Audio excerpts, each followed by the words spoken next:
राज्यातल्या 8 जिल्हा मध्यवर्ती बँकांमध्ये 101 कोटी रुपये पडून आहेत। नोटबंदी काळातील 101 कोटी रुपये बँकांमध्ये पडून आहेत। 500 आणि 1000च्या जुन्या नोटा सांभाळताना बँकांची मात्र कसरत होते।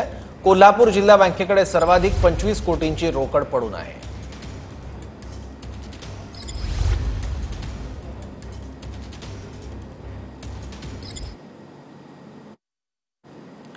कोल्हापूर जिल्हा मध्यवर्ती बँकेकडे 25.3 कोटी मूल्याच्या नोटा पडून आहेत।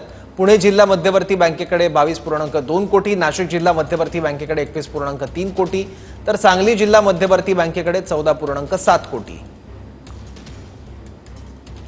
अहमदनगर जिल्हा मध्यवर्ती बँकेकडे 11.7 कोटी, नागपूर जिल्हा मध्यवर्ती बँकेकडे 5 कोटी, वर्धा जिल्हा मध्यवर्ती बँकेकडे 78 लाख, अमरावती जिल्हा मध्यवर्ती बँकेकडे 11 लाख।